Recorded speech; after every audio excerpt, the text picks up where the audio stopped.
anyone who says they're a supporter of Palestine and against the genocide, who has cheered for the fall of the Syrian government and the Syrian Arab Republic, anybody who's done that, they're your enemy. They're not a friend of the working class. They're not a friend of the movement. They're a tool of imperialism inside our movement. They need to be exposed and chased out of the movement. And we must not put our faith in these people. Absolutely not. They are facilitating these massacres, these slaughters, the blood price that the people of the Middle East keep paying. They're helping that to happen. And they are stopping the workers in the West from understanding what's going on, stopping us from organizing to deliver the solidarity that's needed.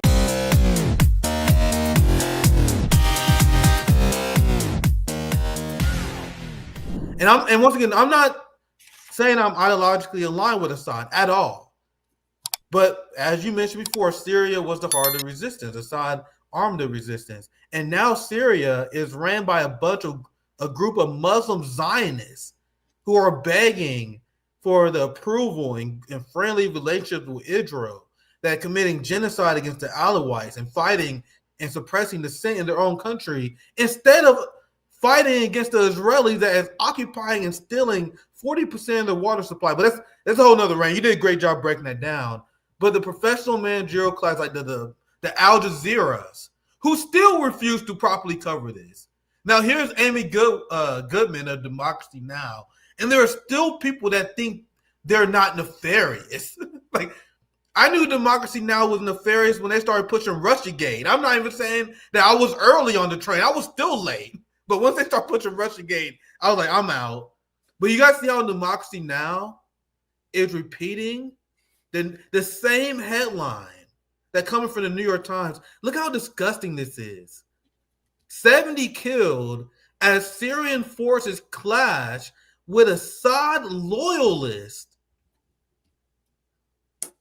Amy Goodman, Democracy Now!, they killed women and children, and covering up the crimes of the Syrian regime. They were just labeling the people that they slaughtered as Assad loyalists. And the best faith interpretation that you can have of this is that Assad was an Alawite, and these people was Alawites. So they must have been loyalists. Can you, just to highlight how crazy this is, and I'll pass to you, Jody, for your thoughts. But can you imagine if Donald Trump and MAGA started killing black people because black people overwhelmingly supported Barack Obama?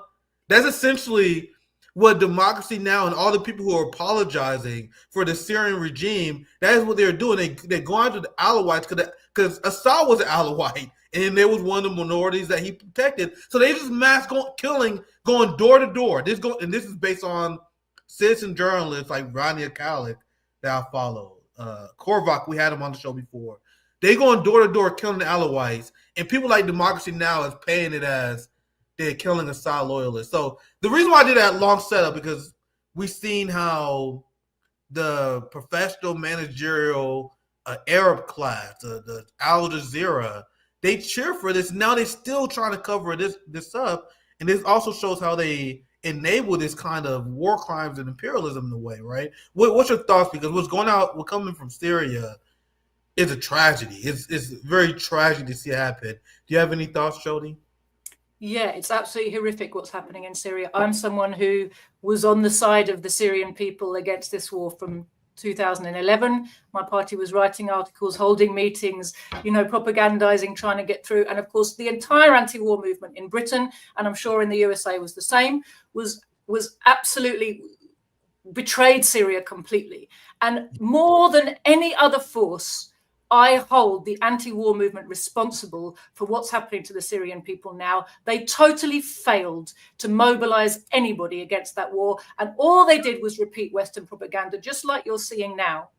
I think one thing that this horrific situation has done for us to help us in our tasks at home is to show us far more clearly who are our enemies. Right now, there's loads of people jumping on the bandwagon pretending to be supporters of Palestine. Anyone who says they're a supporter of Palestine and against the genocide, who has cheered for the fall of the Syrian government and the Syrian Arab Republic, anybody who's done that, they're your enemy. They're not a friend of the working class. They're not a friend of the movement. They're a tool of imperialism inside our movement. They need to be exposed and chased out of the movement. And we must not put our faith in these people. Absolutely not. They are facilitating these massacres, these slaughters. The blood price that the people of the Middle East keep paying, they're helping that to happen. And they are stopping the workers in the West from understanding what's going on, stopping us from organizing to deliver the solidarity that's needed. The solidarity we can deliver is not charity. It's not sending handouts across the seas. It's organizing at home to stop the war machine. And we have the power to do that if we organize for it. But our leaders are there busy promoting the propaganda of the imperialists against the very people we should be on the same side with. And it's utterly disgusting. I feel very strongly about this, Nick. You know, I personally felt very, really heartbroken to see the fall of Syria, because I thought that they had got through the worst. And I knew that the financial pressures they've been put under were horrific. I knew that essentially the sanctions and bombing campaign and the jihadi campaign combined had created a kind of genocide situation. The numbers of young people, and especially young men, who'd had to leave the country just to earn a living, meant that it was very, very hard to pull the economy back together. And of course, the way the Kurds have been instrumentalized to enable the US occupation of the oil and wheat fields of Assad, of Syria, that helped to bleed the country and stop it being able to defend itself and get back up on its knees. So, it's very easy for us to play this baseball game and criticize from the side and say, Russia should have done this, Iran should have done this, Hezbollah should have done this, and Assad made this mistake and that mistake. What I saw from where I was standing was President Assad stood at the head of a popular anti-imperialist resistance against the most horrific genocidal assault on his country for well over a decade. And he didn't leave willingly. He left when he was forced to.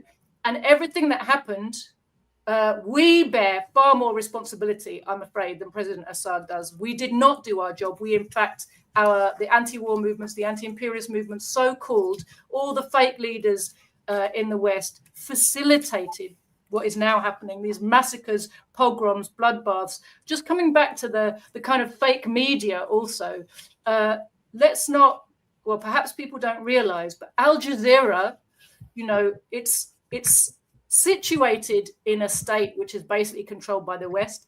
It was set up, and its first tranche of staff, I don't know if it's an ongoing relationship or not, but I know when Al Jazeera was first set up, it was basically set up because BBC Arabic had lost credibility amongst Middle Eastern viewers. And it was BBC staff who trained the Al Jazeera journalists that set up Al Jazeera. Right, so it's basically a continuation of BBC Foreign Office policy to send media, that the Arabs might trust. You wrap it up and put a nice Arabic logo on the top of it and give it a nice Arabic sounding name, and you pretend to be on the side of the people. But yeah, look at this, Assad loyalists, like Assad. This thing about Assad, the evil dictator, and anyone who wants a democratic, secular Syria along the old lines is a loyalist of an evil dictator. I mean, this narrative is insane. They're essentially saying that if you disagree and you resist a United States empire, you are a free target. You're free reign to be killed, and you should be smeared as a Assad loyalist. And to your point, guys, what did Assad gain by supporting the Palestinian resistance, guys?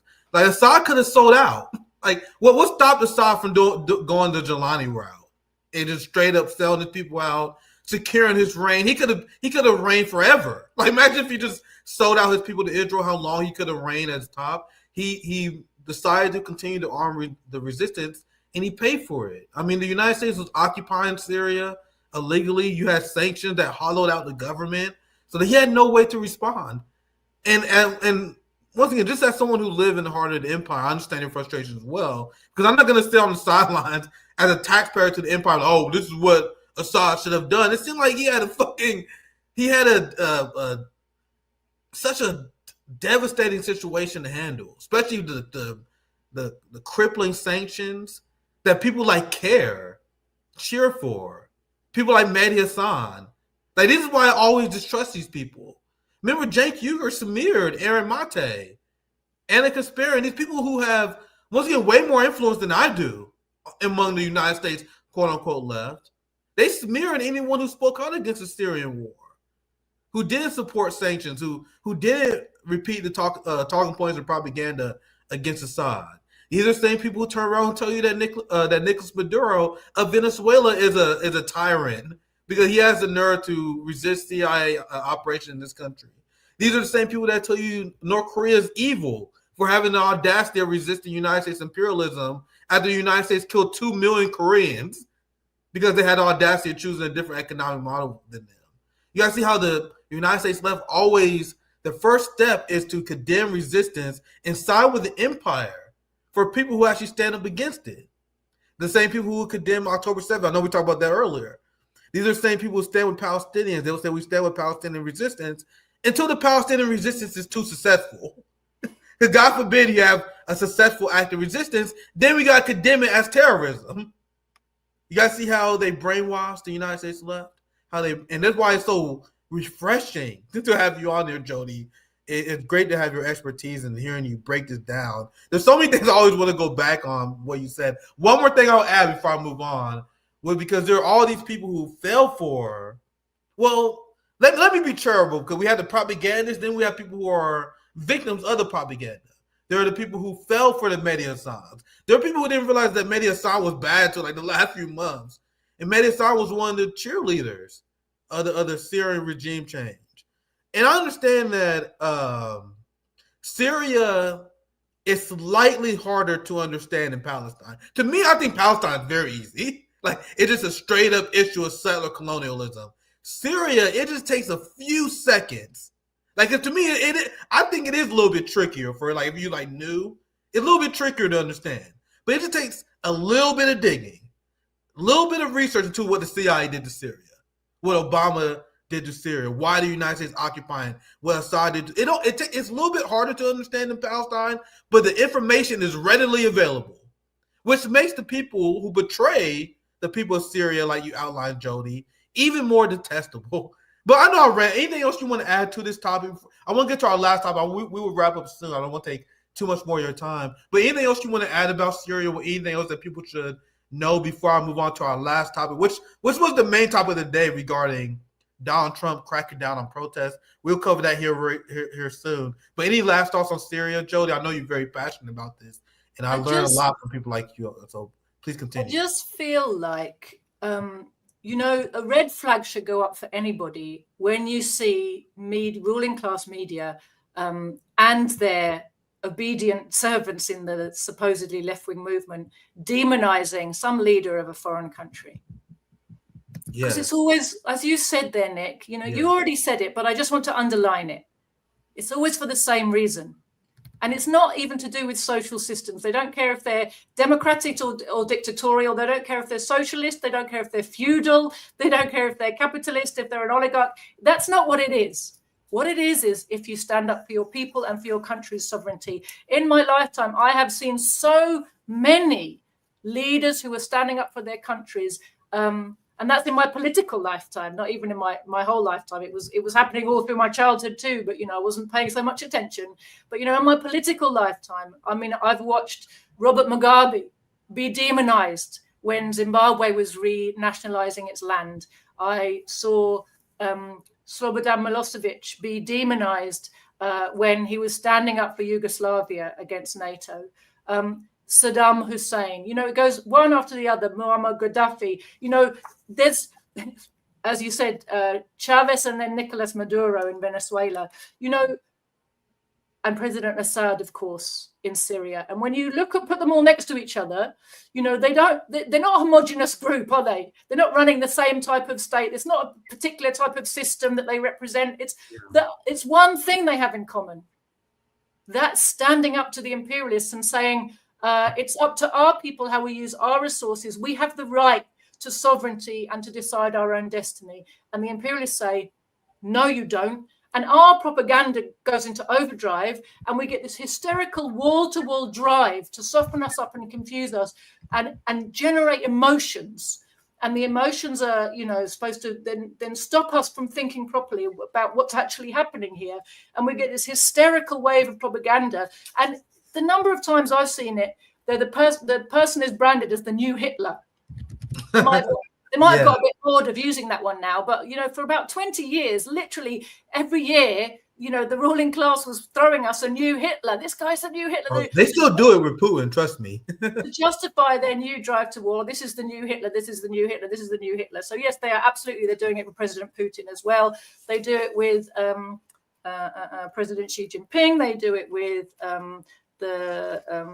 Kim Jong-un in the DPRK. People who started no wars. People who started no wars get called Hitler. And who are not threatening you in any way. They are sanctioning the International Court of Justice to protect the current Hitler, Benjamin Netanyahu, as they call leaders who don't wage war Hitler. Isn't it hilarious? But sorry, I didn't. Please finish your thought. No. You finished my point. It's absolutely right. And that was all I wanted. I just wanted to emphasize what you said, Nick, which is that it should put up a big red flag for you when the media is universally telling you to hate somebody and what an awful character they are, because the ruling class don't care if someone's an awful character. They don't care if they're killing their own people. If it's our guy killing his own people, he's a flipping hero. You said earlier about Zelensky. This guy's a full-on stooge, right? Yeah. One of the reasons they got really upset with Donald Trump was because he actually pointed out that he made him look like a stooge. And he even made a joke about his costume, which is like a reminder to people that this guy's an actor, right? He's a stooge. He's a puppet. He's not. But if he was a president, he's earned all of the opprobrium that they heap on the heads of other people, right? He stood at the front of his country while it's been sending all of its young men to a war they can't win for the benefit of another country. Right? Or another group of countries for outside interests. It's not in the interests of the Ukrainian people to be fighting this war. They're fighting their brother people. They're dying. They can't win. They're being sacrificed, deliberately sacrificed. We've heard your Senator, Lindsey Graham, congratulate Americans on the fact that none of them have died in protecting American interests in Ukraine. So it's good value for money, he tells you. It's only costing us Ukrainian lives. Don't worry about it. And don't worry if we run out of Ukrainians, because we're doing our best to get all the people in the Baltic states and Poland ready to go into the front lines and, be massacred for our interests as well. The whole thing is so disgusting, and they're doing it in plain sight. But we need to wake up a little bit, I think, Nick. Yeah, very, very well said. I think, as you mentioned before, when you highlighted how peace movements fail to stop wars, that was something very powerful you said, and that's why I think a lot of people in the West failed at was that they failed to humanize the enemies of the empire. Like, I'm not ever saying that any of these leaders are perfect, but they want you to have a raging hatred for Nicolas Maduro. They want you to have a raging hatred for Vladimir Putin and Xi Jinping. And to me, the nerve of the Bernie Sanders left to hate Putin, who they actually have free healthcare in Russia. They have paid maternity leave. They got paid time off. You know what I mean? And for you to hate them when you fail to provide that in your country as a social democrat, it's pathetic. It's pathetic. We need to humanize the people they tell us to hate. There's nothing wrong with admiring other cultures, because they want you to be distrustful and hate other cultures, to hate the Chinese, they'd be distrustful of Iran. We got to stop that. I think that's the failure to do that is one reason why the left haven't been effective at the peace movement, because they will say, oh, well, we want to end war, but I also think that Hamas is evil. And I think North Korea is evil, but yeah, we should end sanctions on it. Like, it doesn't land. It doesn't land. They have their own interests. There are people looking out for their own people. And then just because they resist the United States empire doesn't make them evil. But anyway, I'm going to read just a few super chats here, and then we get to the last part of the stream here. Thank you for the 499 Janice. We should refer to them as hoarders, welfare queens, not elite, ruling class. I like calling them criminals. That's a good one. They're ruling class criminals. This is from John. Thank you for the super chat. I am curious how Joti would compare liberal feminism versus a communist perspective on the experience for women. Do you have any quick thoughts on that, Joti? If you want to take that on? That's a whole nother video. What I can tell you is on my party's YouTube channel, Proletarian TV, there is more than one video of me talking about this question. There's one particular video I made called Women's Liberation Needs Socialism, which is a very good starting point for that. Yeah, very well. So I want to cover this. This is what I actually put as one of the main stories today. This is why it was always ridiculous when people pretended that there was a free speech right. And we're seeing the willingness of the MAGA wing of imperialism. You can call it, just for lack of a better term, you have the evangelical Christian wing of the empire, then you have the neoliberal. They all Zionists. And as they pretend to stand for free speech, they're now going after students. And correct me if I'm wrong, guys. I pay attention to these protests, and they're very honorable. It's very great what's going on here. But there wasn't even inherently that radical. And what I mean by that, it wasn't, and I pay attention to their demands and everything. It wasn't like they was coming out in favor of Hamas. You know what I mean? It was these people, these students, they was protesting so that Columbia and Harvard, for example, would divest from Israel. That's the craziest thing about these stories to me. They wasn't organizing for a one-state solution. And guys, please don't say I'm not condemning them. I think what they did is great. But they wasn't like going for the super anti-imperialist position. A lot of these people, they were simply protesting so their college would divest from Israel. So this guy here he organized. He was a green card carrying immigrant, not even a legal immigrant, and he was deported for organizing protests, simply calling for the divestment for Israel. Do you guys see the true fascism that has taken place here? The cracking down on dissent. So this will be our last thing we cover here. This is Trump. We covered this many times before, doing what he promised, waging a war against free speech, which, as we understand, both wings of the capitalist class will always wage a battle against anyone who challenged their true power. And Zionists, the weak wing of the empire, and now they see this opening. They see a new generation questioning this. They're seeing the working class questioning this. And if you think they will ever give up anything without struggle, without a little bit of tyranny, you're out of your mind. And as the polls continue to show that more people in the West are turning against Israel, this is only going to get worse. So Joti, I want you to respond on, and this is very broad too, because we're seeing the same thing in the UK and Germany. So it's a Western. I like to say Donald Trump waging the war against free speech just to poke at the MAGA people. But to be clear, this is the entirety of this is a Western government aligned thing. So please, I would love to hear your thoughts about this, Joti. The Zionist crackdown against free speech. You may not be aware, Nick, that our party members have also been arrested for standing with Palestine. They were arrested on two separate occasions under two separate laws. Once they were arrested for selling our party's pamphlet. Hang on, I'll show you a copy. See, Joti, that's base stuff. That's base work they're doing there. Zionism, a racist, anti-Semitic, and reactionary tool of imperialism, written by my father. So comrades were arrested for this, and they were told that because of the artwork, which shows you the connection in a very clear and slightly, of course, provocative, but factually correct, historically correct, shows you the connection between Zionism and Nazism, connection in terms of its ideology, but also connection historically. There's a connection. And this is a little history book that explains some of that to people, right? They were first of all arrested under hate crime legislation.